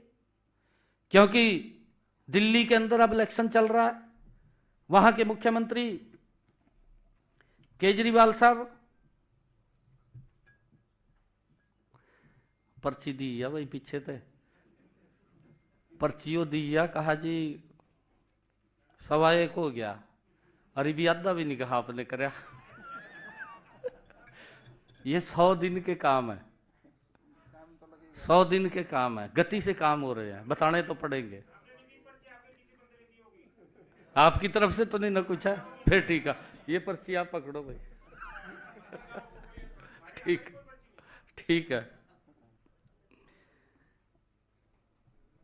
पराली प्रबंधन को लेकर के हमने हरियाणा के अंदर बहुत अच्छा काम किया है। मैं अभी बता रहा था कि अगर और कुछ नहीं मिला दोष दे दो हरियाणा के किसान नो, ये केजरीवाल दिल्ली के अंदर बैठा है, अपने जहां उसकी सरकार है वहां तो रोक नहीं रहा, हरियाणा के किसान को दोष दे रहा है, पंजाब के किसान को भी दोष दिया है, पंजाब के किसान को भी उसने बड़ा बुला बोला है कि ये पराली को जलाते हैं। भाई तो तेरे हाथ में चाबी आ गई है, ये भी तो उस व्यवस्था को ठीक कर दे। ठीक नहीं किया। हमने हरियाणा के अंदर पराली प्रबंधन को लेकर के काम किया है, माननीय सर्वोच्च न्यायालय ने भी उसकी प्रशंसा की है। मैं हरियाणा के किसान का दिल से धन्यवाद करता हूं कि हमने जो नीति बनाई है उसके अंदर आगे बढ़ करके उन्होंने सहयोग किया और हमने उनके अवशेषों को प्रबंधन संयंत्रों पर अनुदान के रूप में 10,393 मशीनों के लिए 122 करोड़ रुपया हमने किसानों को देने का काम किया है, ताकि पराली के लिए उचित प्रबंध हो सके, किसान पराली ना जलाए और ये पोल्यूशन ना फैले। हमने ये इसके लिए काम किया है। हमने ये भी काम किया है कि जो हमारे किसान हैं, क्योंकि मेरे को वो मिले थे आकर के, और जब आकर के मिले कि हमारे खेत में बड़े टावर वो लगा देते हैं, उसके लिए हमें कुछ उसका लाभ नहीं मिलता, हम ज़मीन के अंदर भी हमारी उसकी कीमत कम हो जाती है, तो हमने उसके ऊपर एक पॉलिसी बनाई हमने, जो किसानों के हित के अंदर अलग से एक नीति बनाई। हाई टेंशन बिजली की लाइनों के लिए हमने मुआवजा नीति बनाई, और मुआवजा हमने दिया है कि जहां वो टावर लगेगा उस जमीन का मुआवजा 200% ज़्यादा दिया जाएगा, जो उसका कलेक्टर रेट, जो उसका वहाँ मार्केट रेट होगा, मार्केट रेट का 200% ज़्यादा देने का निर्णय हमने अपनी पॉलिसी के अंदर किया है। और जो उस टावर की तारें उस खेत के अंदर से जाएंगी, उसके नीचे जो जमीन आएगी, उस जमीन का 30% जो मार्केट रेट उस जमीन का होगा, 30% ज़्यादा उसका मुआवजा देने का निर्णय वो हमने किया है। उसके लिए हमने ये मुआवजा नीति बनाई है, इसका लाभ हमारे किसानों को मिल रहा है। हमने प्रदेश की गौशालाओं के लिए भी, उनके गौशालाओं के चारे के लिए 216 करोड़ 25 लाख रुपए की राशि हमने जारी की है, ताकि गौ माता को चारे के लिए कोई दिक्कत न आए, उस समस्या का हमने समाधान किया है। हमने अपने संकल्प पत्र में कहा था कि अभी पिछले दिनों देश के यशस्वी प्रधानमंत्री आदरणीय नरेंद्र मोदी जी ने 9 दिसंबर 2024 को जो उचाणी करनाल के अंदर, करनाल जिला के उचाणी गांव के अंदर महाराणा प्रताप बागवानी विश्वविद्यालय स्थापित हो रहा है, उसका शिलान्यास किया है।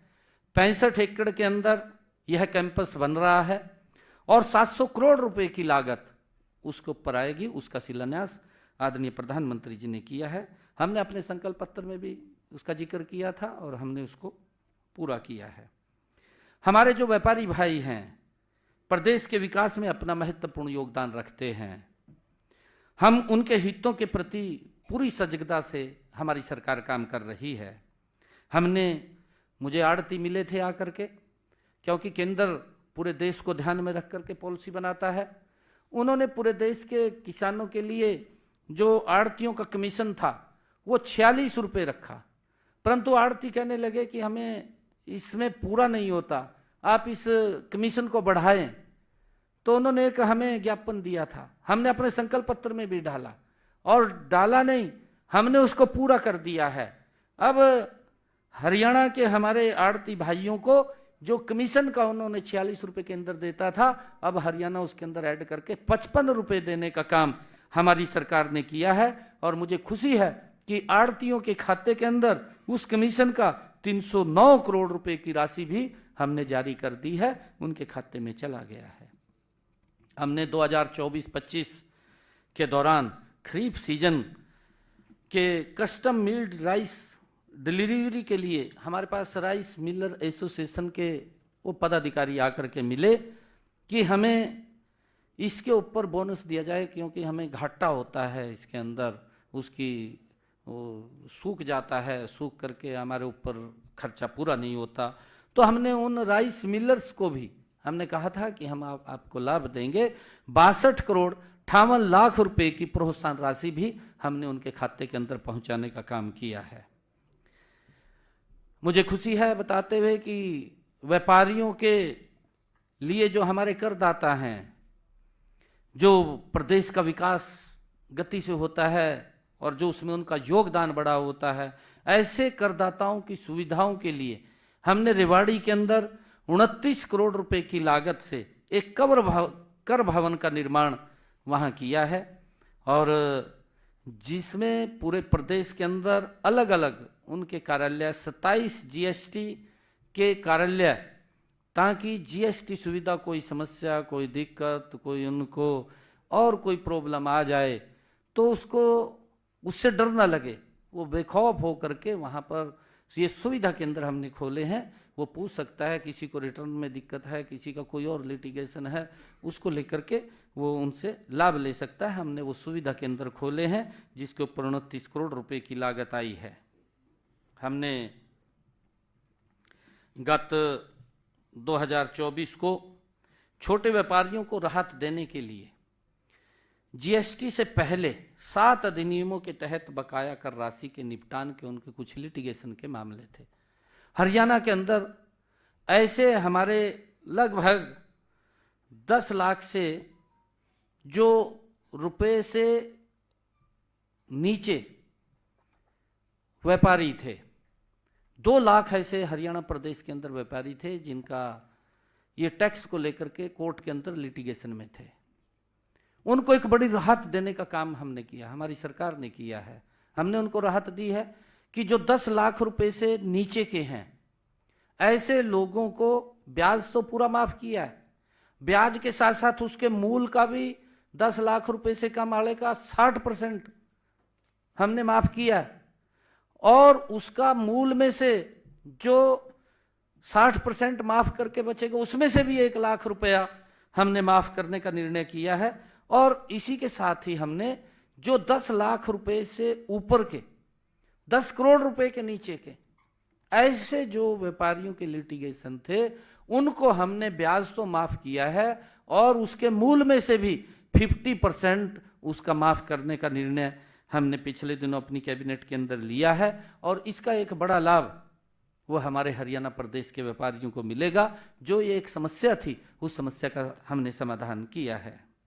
हमने हरियाणा प्रदेश के अंदर अंबाला छावनी, अंबाला शहर में लोकल बस सेवा शुरू की गई है।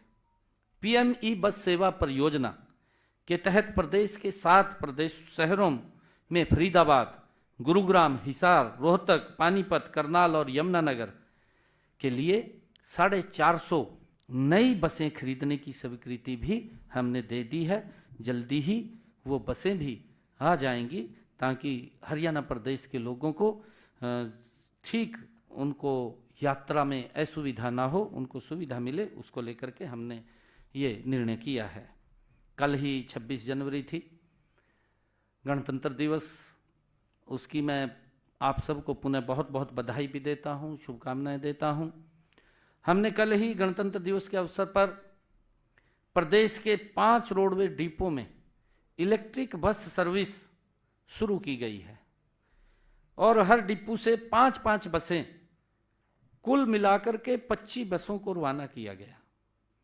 इनमें रेवाड़ी, हिसार, रोहतक, अंबाला, सोनीपत 20 बसें पहले चल रही थी, 45 बसें आज हरियाणा प्रदेश के अंदर इलेक्ट्रिक बसें वो चालू हुई हैं ताकि वायु पोल्यूशन भी ना हो, उसके अंदर भी राहत मिले।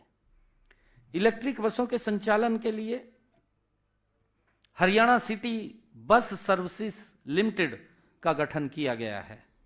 इनमें 375 इलेक्ट्रिक बसों का ऑर्डर भी दिया जा चुका है। 375 और इलेक्ट्रिक बसें हरियाणा प्रदेश के अंदर जल्दी ही आ जाएंगी, धीरे धीरे करके, क्योंकि कल उनको हरी झंडी दी है। जैसे जैसे आती रहेंगी वैसे वैसे वो इस बेड़े में शामिल हो जाएंगी।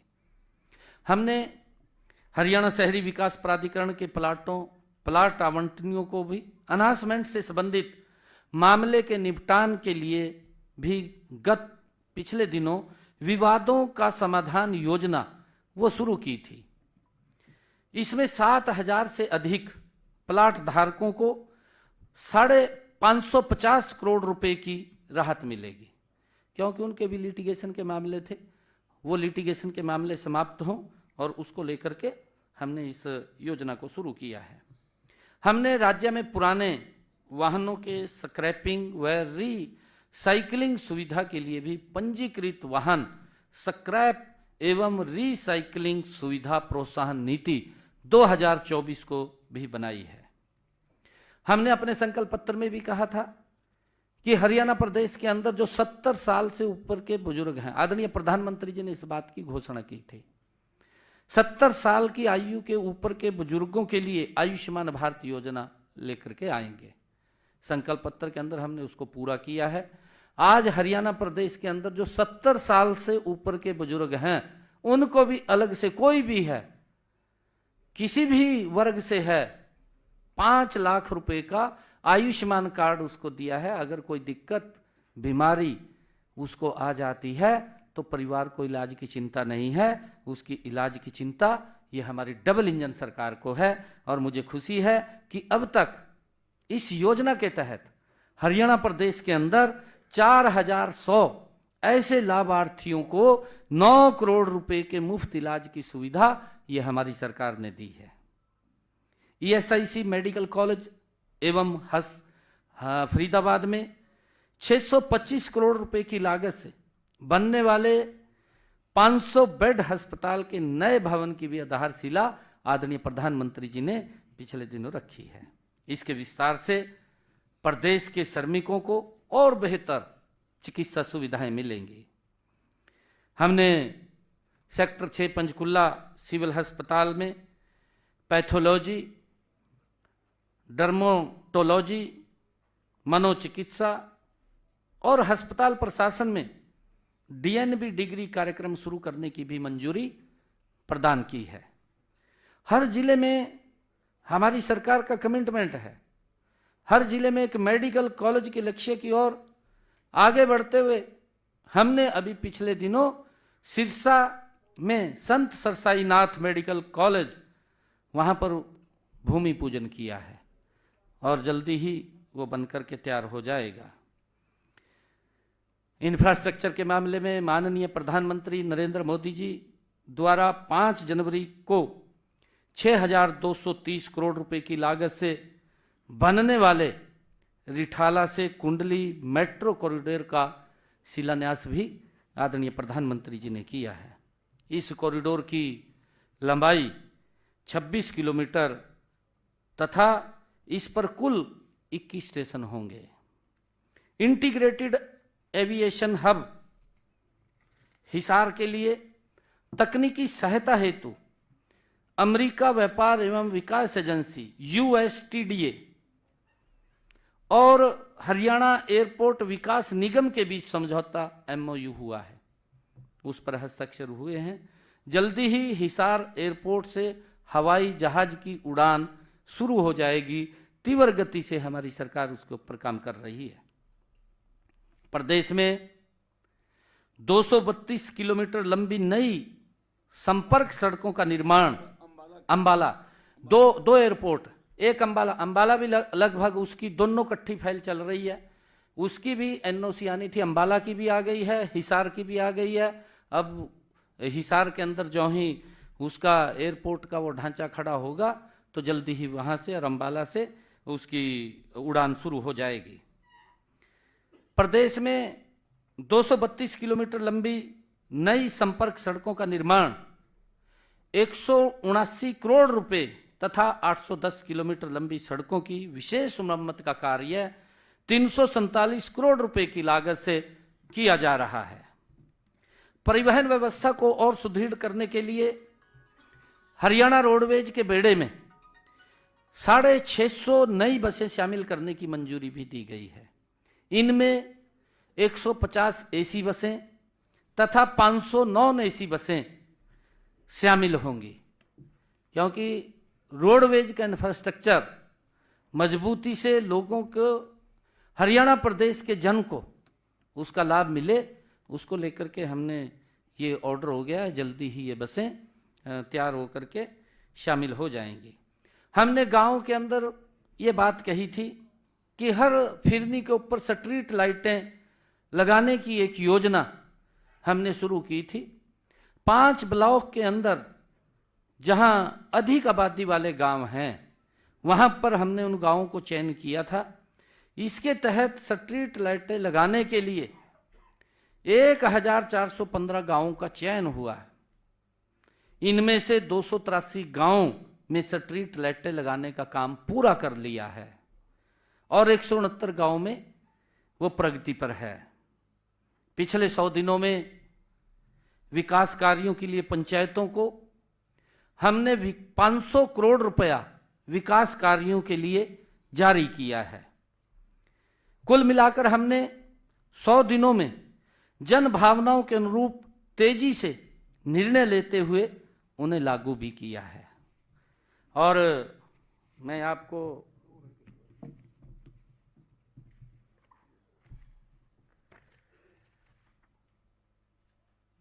बताना चाहूंगा, ये विषय आ गया। हमने अपने संकल्प पत्र में कुछ और संकल्प भी लिए हुए हैं जिन्हें हम अवश्य गति से पूरा करेंगे। आईएमटी खरखौदा की तर्ज पर पूरे प्रदेश में 10 अति आधुनिक औद्योगिक शहर बनाएंगे, ये हमने अपने संकल्प पत्र में कहा है। नवीनीकरण योजना के माध्यम से 25,000 मेगावाट का उत्पादन करेंगे, जिसका उपयोग हरियाणा और एनसीआर के विभिन्न औद्योगिक केंद्रों को बिजली देने के लिए किया जाएगा। और हम पानीपत, फरीदाबाद और गुरुग्राम में रासायनिक और औद्योगिक कचरे के निर्वहन की समस्या के समाधान के लिए सीवरेज ट्रीटमेंट प्लांट का निर्माण करेंगे। नारनौल, महेंद्रगढ़ में integrated multi modal logistics hub के निर्माण कार्य में तेजी लाई जाएगी। हम केंद्र सरकार की पीएम मित्र योजना के साथ सहयोग करेंगे और हरियाणा के सबसे बड़े टेक्सटाइल केंद्र अंबाला में एक एकीकृत कपड़ा मार्केट स्थापित करेंगे। हम उत्पाद से जुड़े प्रोत्साहन योजना और हरियाणा फार्मास्यूटिकल नीति 2015 के माध्यम से आगामी फार्मास्यूटिकल उद्योग का दोहन करने के लिए करनाल में फार्मा पार्क की स्थापना में तेजी लाएंगे। हम पीपी मोड में महेंद्रगढ़ में डिफेंस और एरोस्पेस हब स्थापित करेंगे। हम नए उद्योगों के विकास के लिए ई भूमि द्वारा 10,000 एकड़ का नया लैंड बैंक बनाएंगे। किसी भी सरकारी संस्था द्वारा समय पर भुगतान न करने पर संबंधित को 8% की दर से ब्याज का भुगतान करने की नीति लागू करेंगे। मुझे विश्वास है कि ये निर्णय माननीय प्रधानमंत्री नरेंद्र मोदी जी द्वारा वर्ष 2047 तक भारत को विकसित राष्ट्र बनाने में हरियाणा के अहम योगदान की सशक्त आधारशिला साबित होंगे। मैंने 100 दिनों में से हर दिन जन सेवा को अर्पित किया है। जिस दिन से चला हूं मेरी मंजिल पर नजर है। जिस दिन से चला हूं मेरी मंजिल पर नजर है। आंखों ने कभी मील का पत्थर नहीं देखा।